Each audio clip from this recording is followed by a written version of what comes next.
If a coach doesn't do well, what does he do? He cuts his senior players, brings in young players, because we've got so many guys. You can't even walk to go buy a bread here in Cape Town without walking into 2 guys who could potentially play for Springboks. That's how we've got a lot of potential.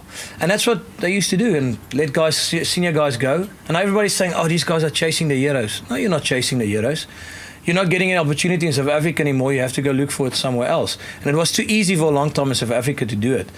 The question is, do we have, the systems, the politics in rugby? Can we do it? Can we get more consistency and continuity in South African rugby? That's my question. It came back to that very first time when I asked you, will they empower you enough to get that in at the Springbok level at least? The principle behind the Indaba was to build relationships there. That's our biggest sickness in South Africa. We fight each other. We don't let the sun shine over anybody else.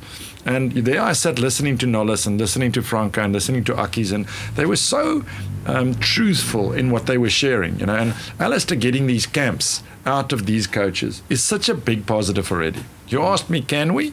I think absolutely so, But we need the right leadership right at the top 100% to achieve that, and that is it's almost a selfless form of leadership where you allow people to say, what would you like, how can I help you, kind of attitude.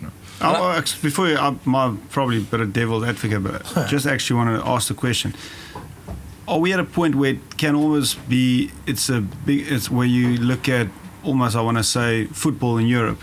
It's a bigger honor playing for your club than your country. And that's my worry, that guys will go, it's money, but I want to go and play for Montpellier overseas, and it's a bit of a hassle to go back to the Springboks.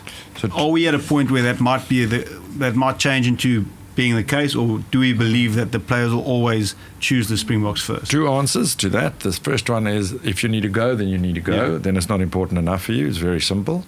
The second one is, I think we got to a stage now with the deals that were made.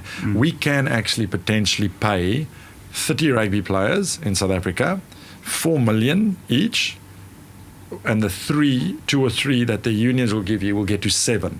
Yeah, now, if 7 million rand a year is not enough on average, then it would be rather. Then you're special. Yeah. Well, then you're not. Yeah. No, you're actually not that important. No.